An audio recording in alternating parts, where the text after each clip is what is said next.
Delhi NCR की श्रेष्ठ रामलीलाओं को मिलेगा रिफ्रेश दशहरा पुरस्कार 2025। नमस्कार, मैं अंजना एएनबी न्यूज से। नई Delhi media press club Delhi NCR ने घोषणा की है कि इस वर्ष भी उत्तम मंचन करने वाली रामलीलाओं को रिफ्रेश दशहरा पुरस्कार 2025 से सम्मानित किया जाएगा। ये पुरस्कार दिल्ली एनसीआर के सबसे प्रतिष्ठित धार्मिक सांस्कृतिक पुरस्कारों में से एक माना जाता है। मीडिया प्रेस क्लब के अध्यक्ष श्री अशोक लालवानी ने बताया कि इस पुरस्कार में भाग लेने की अंतिम तिथि 20 सितंबर 2025 थी और सभी पंजीकृत रामलीलाओं का मूल्यांकन 22 सितंबर से शुरू होगा। प्रत्येक जिले से श्रेष्ठ रामलीलाओं का चयन होगा और निर्णायक मंडल के निर्णय के आधार पर उन्हें जिला एवं एनसीआर स्तर पर सम्मानित किया जाएगा। इस वर्ष मुख्य रामलीला जज महाराज संत त्रिलोचन दर्शन दास जी होंगे। वहीं विशेष रामलीला जज आचार्य श्री भुवन्यु शंकर शर्मा ने कहा कि इस पुरस्कार का उद्देश्य रामलीला आयोजकों को और बेहतर मंचन के लिए प्रेरित करना है। श्री कृष्ण पटेल, प्रमुख प्रायोजक एवं निदेशक प्राइम कम्फर्ट प्रा. ली ने कहा कि रामलीला हमारी संस्कृति और भावी पीढ़ी को संस्कारित करने का सर्वोत्तम साधन है। श्री योगेश जगतराम का अध्यक्ष क्लब एनपीसी इंडिया ने इसे आयोजकों के लिए प्रेरणा का माध्यम बताया। इस अवसर पर अन्य प्रायोजक एवं धार्मिक सांस्कृतिक संगठनों के प्रतिनिधियों ने भी रामलीला को समाज और संस्कृति को जोड़ने वाला सेतु बताया और कहा कि रिफ्रेश दशहरा पुरस्कार 2025 आयोजनकर्ताओं के उत्साह को बढ़ाएगा।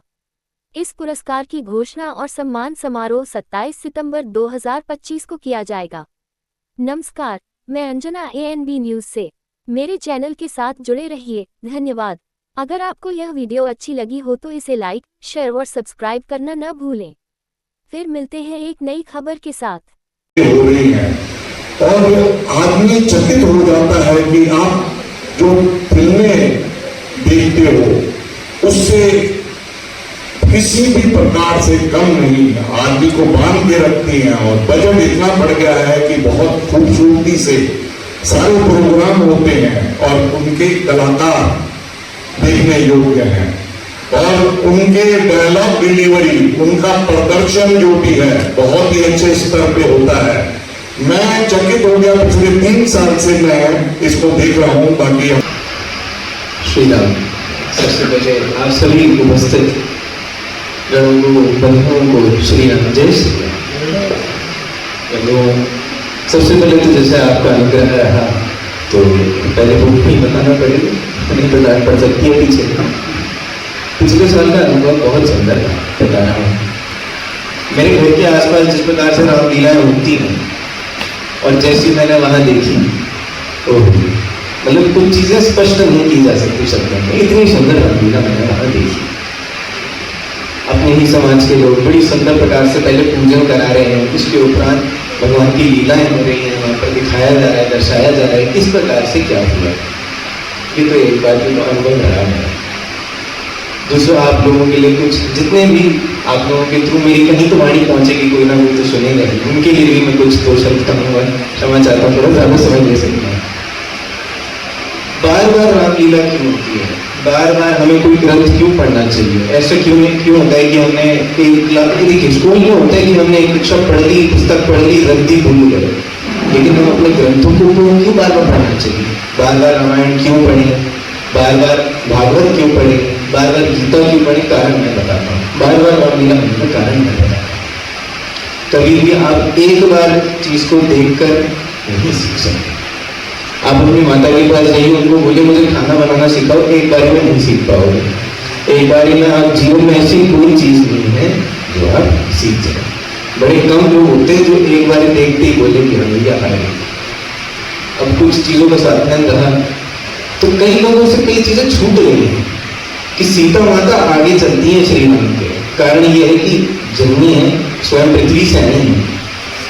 जब वनस्पत हुआ, वन में जाने का आदेश दिया गया कि अब आप वन में रहिए कुछ सालों तक, मर्यादा पुरुषोत्तम राम ने बोले ठीक है, जैसे आप किया गया।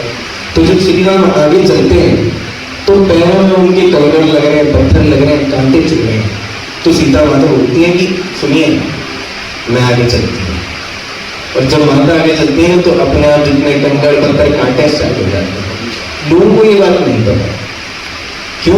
क्योंकि हम लोग पूरे इस चीज पे डिपेंडेंट है कि पिक्चर में क्या चल रहा है। हम लोग खुद उठा के ग्रंथ नहीं पढ़ते हैं। दूसरा, कथाएं सुनिए, इतने इतने वो है हमारे। अब भारत में तो चलिए सोशल मीडिया का जमाना आ गया, पहले तो जाना पड़ता था यूट्यूब पे बैठ के देख लीजिए भैया, राजन जी महाराज हैं, प्रेम भूषण जी महाराज हैं, राम भद्राचार्य जी महाराज हैं, कितने कितने बड़े बड़े संत हैं, कितने बड़े बड़े कथावाचक, उनकी वाणी में आप इसको सुनिए। इसके अलावा ऐसी इतनी कथाएं आती हैं। अच्छा, दूसरी बात मैं कहूँ, केवल पढ़ने की चीज नहीं है रामायण, केवल देखने की चीज नहीं है रामायण, समझने की भी है। और एक बार आप समझ गए तो फिर जीवन में डालिएगी। हम बोल तो देते कि भैया राम भगवान जैसा कोई नहीं है, मर्यादा पुरुषोत्तम है। मतलब एक बात और किस्सा मैं बताता हूँ। रामेश्वरम है तो वहाँ पे शिवलिंग स्थापित हुआ, उसकी पूरी प्राण प्रतिष्ठा की गई है। अब जब प्राण प्रतिष्ठा की गई तो एक तो नदी का, एक तो समुद्र किनारे है, भारत का कोना, बोला अब यहाँ पर ब्राह्मण कहाँ से गए? पता वहां की प्राण प्रतिष्ठा किसने कराई? रावण ने कराई। रावण आया, बोले ऐसे तो नहीं कराएंगे। तो फिर बोला कैसे कराएंगे? ब्राह्मण भी ना पता, कह रहे आपकी पत्नी होनी जरूरी, कह वो तो आपके पास है, कह रहे ले आते हैं, लेकिन लेके भागोगे नहीं। श्री राम जी के साथ सीता माता ने बैठ के वहां पर प्राण प्रतिष्ठा कराई है रामेश्वर में, दक्षिणा दी है श्री राम ने रावण को। ऐसे मर्यादा पुरुषोत्तम। आगे देखेंगे तो जब युद्ध हो रहा है तो जिन जिन व्यक्तियों की मृत्यु हुई है उनको भी नमन कर रहे हैं, तो उनके लिए भी अशुभ आ रहे हैं कि क्षमा करना, मैं ऐसा हूं नहीं, मुझसे गलती हो गई है। किसी को मारना नहीं चाहता। हम लोग तो आज ऐसे लोगों को छूट के गाली देते, लेकिन गाली देना भी पाप है, किसी के लिए गलत सोचना भी पाप है। और एक श्री राम, हम दो मिनट हो गए जय श्री राम, लेकिन जो श्री राम जी के चरित्र हम अपने जीवन में भी डालते हैं, ये करना चाहिए, ये गलत है। अपने जीवन में जो देखा है उसे उतारो, जो पढ़ते हो उसे सीखो, तो खुद में उतारो। ये इसलिए नहीं हुई है लीलाएं कि आप देखो जय जयकार करो, भगवान को फर्क पड़ता तुम उनकी जय जयकार करो ना करो। भगवान को चाहिए कि वो जो करते हैं वो तुम अपने बनाए, उनको अपने जैसे बनाने का प्रयत्न करो। ऐसी कई लीलाएं हैं, कई लीलाएं, जब आप खुद पढ़ेंगे आप बोलेंगे आश्चर्य होगा। अच्छा, इसलिए रावण ने कभी सीता माता को स्पर्श नहीं किया, अच्छा इसलिए सीता माता ने कभी रावण को नहीं देखा। ऐसी ऐसी लीलाएं, ऐसी ऐसी कथाएं हम लोग जानते ही, हमें पता ही नहीं। इसलिए मैं कहूँगा पहले तो देखिए, फिर किसी कथावाचक से सुनिए और उसके उपरांत खुद भी पढ़िए। आज के जमाने में ज्ञान अर्जन करना बहुत आवश्यक है। दूसरा बात, कलयुग में है, कलयुग में ऐसी महिमा है, केवल नाम से ही पार हो जाओगे, आपको ज्यादा आवश्यकता नहीं। हमारे अध्यक्ष मीडिया प्रेस क्लब और आचार्य जी ने सब कुछ बता दिया, इनके सामने मैं अब क्या बोल सकता हूँ, कुछ शब्द है नहीं मेरे पास बोलने के लिए। पर मुझे याद है हम छोटे होते थे, स्कूल में पढ़ते, मैंने लास्ट ईयर में ये बात बोली थी, हम खुद रामलीला करते थे। स्कूल से आना सारे बच्चे मेरे घर पे इकट्ठे होते थे, तो रामलीला की प्रैक्टिस करते थे। फिर जब छुट्टियां होती थी तो हम शाम को रामलीला का मंचन करते थे और 5 पैसे 10 पैसे की टिकट लगाते थे। ये उन दिनों की बात बता रहा हूँ मैं आपको, जब मैं स्कूल में पढ़ता था। हमारा भाई ये कोषाध्यक्ष ये भी होता था हमारे साथ में, एक इनका भाई भीषण वो भी होता था। काफ़ी स्पीड हो गए, इकट्ठे एक ही स्कूल में पढ़ते हैं, एक ही क्लास में, तो सीधा स्कूल से मेरे घर की हो रहा है। बाकी जहाँ तक भगवान राम का है, उनके बारे में तो कोई शब्द है ही नहीं, वो तो मर्यादा पुरुषोत्तम है। उन्होंने जो सबसे बड़ी चीज जो हमारे समाज में कुरीति है, भेदभाव की, ऊंच नीच को, उन्होंने उसको भी खत्म करा। शबरी के झूठे भेद पाए थे। आज हम शबरी का क्या, अपने भाई का भी झूठा पाले आज की डेट में पीने को क्या है, बताइए, गलत बोल रहा हूँ? तो उन्होंने शबरी के झूठे भेद खाए। हालांकि लक्ष्मण ने बोला था कि ये क्या होता था, मेरी भगत है, मुझे प्यार से खिला रही है, वो क्या करेगी, मैं चल गई हूँ कि कोई करवा है खट्टा तो नहीं है, वैसा राम को इसको मीठे भेद खिलाएगी। तो ऐसी जैसे आचार्य जी ने बोला कि रामायण पढ़नी चाहिए, बिल्कुल पढ़नी चाहिए, गीता भी पढ़नी चाहिए। रामायण तो मेरे ख्याल से मैंने पढ़ी हुई है, तो गीता में अपना नहीं तो कोशिश करेंगे उसको भी पढ़े हम। आपने बोला है तो कोशिश करके उसको भी पढ़ेंगे।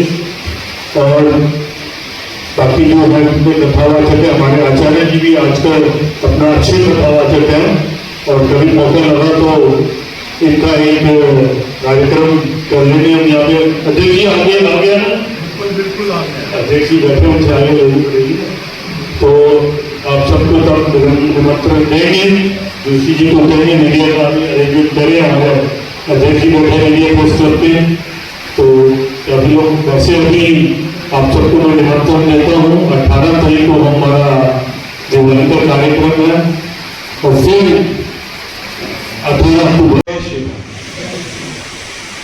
देखिए, मैं बहुत तुच्छ हूँ बोलने के राम के लिए, पर एक चीज़ समझ में आई हम लोगों को, हम सब जानते हैं कि राम मर्यादा पुरुषोत्तम थे और हैं और रहेंगे। मैं तब एमपीसी जो कि कंस्ट्रक्शन समाज को दायित्व लेता है, हमने एक बीड़ा उठाया जो आचार्य जी ने कहा कि अपने अंदर उतारें, तो हमने अपने अंदर उतारने की कोशिश करी है, और हमने एक नया नारा दिया है, हम निर्माण पुरुष की बात करते हैं। कंस्ट्रक्शन का मतलब डिस्ट्रक्शन नहीं है, और हम जो कर रहे हैं वो डिस्ट्रक्शन कर रहे हैं, वो निर्माण नहीं है। निर्माण वो होता है जो पृथ्वी के साथ। इसलिए मैं डेकोरा की निदेशक से बोलूँगा कि वो सब कुछ बोले। जय श्री राम। मेरा नाम शिखा मिश्रा है, और मैं एक पेंटिंग जो आप लोगों ने अपने घरों में देखा होगा, एक नॉर्मल सा पेंटर आता है आपके घर में, पेंट का काम करता है, बस उसी में कुछ बहुत चीज़ों में सुधार करके दीवारों पे टेक्सचर, वॉलपेपर, कुछ इस तरीके का काम मैंने शुरू किया। और जब मैंने ये काम किया तो जैसे अभी सर ने निर्माण पुरुष की बात की, तो मुझे ऐसा लगता है कि कोई भी पुरुष बिना स्त्री के अधूरा है। तो जहाँ पे शिव है वहाँ पे शक्ति का होना बहुत ज़रूरी है। अगर निर्माण पुरुष समाज को बना रहा है राम के आदर्शों पे, जैसे अभी स्वामी जी ने बताया कि माता जी आगे चलती थी और कंकड़ कांटों को किनारे करते हुए और राम जी को मार्ग देते थे आगे जाने के लिए, ऐसा ही मेरा भी मानना है कि अगर महिला आपके किसी भी क्षेत्र में साथ में है तो डेफिनेटली आपको आगे जाने के लिए बहुत प्रेरणा मिलेगी, मार्गदर्शन मिलेंगे, और आप अच्छा काम कर पाएंगे।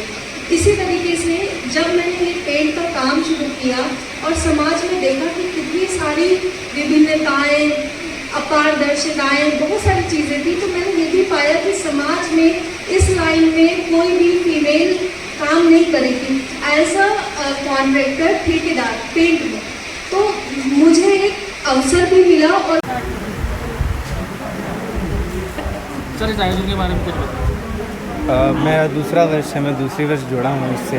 तो पहले वर्ष तो मैं थोड़ा ब्लैंक था कि कैसे होता है, क्या होता है। इस वर्ष थोड़ा ज़्यादा ज्ञान हुआ है। मैं बस ये कहूँगा कि ये समाज में होता रहना चाहिए। एक तो पुरस्कार देना चाहिए, पुरस्कार से प्रोत्साहन बढ़ता है। लोग बोलते हैं कि भैया हमें किसी ने बोला है कि अच्छा कर रहे हो तो फिर अगले साल और अच्छा करेंगे। तो ये पुरस्कार की जो समिति है एक तो चलती रहे। तो पहले तो आपका बहुत बहुत धन्यवाद, आप मुझे बुलाते हैं। सब बगल में ही खड़े, इनके बगैर मैं सच में कुछ नहीं। मेरा हिंदू समाज में आना इन्हीं के कारण वैसे। दूसरा, रामलीलाओं के लिए मैं कहूँगा जी, आपने आदि पुरुष तो देखी, उससे ये सीख लीजिएगा कि वैसे नहीं करनी है, बस यही कहूँगा। सर, अवार्ड के इसमें बारे में कुछ देखिए, मैंने जो पहले बात बोली कि नेगेटिव जो चीज़ें हैं, बुराइयां हैं, उसको उजागर तो करना है, पर जो हमारी जो अच्छाइयाँ, बुराइयाँ होंगी 5% 10%, पर हमें अच्छाइयों की तरफ लोगों को अच्छाइयाँ बतानी है, ताकि लोग उन अच्छाइयों को देख कर रामलीला पे जाएं और वहाँ पे समझे, भगवान राम को समझे, उनकी लाइफ को समझे, उनका चरित्र समझे और उसको अपने जीवन में लेने की कोशिश। अगर हम बुराइयां ही बताएंगे तो लोग रामलीला देखने ही नहीं जाएंगे। तो मेरी मीडिया से यही गुजारिश है कि हमें अच्छाइयों की तरफ पॉजिटिव सोच रख के हम इस चीज़ को चलें। जय श्री राम।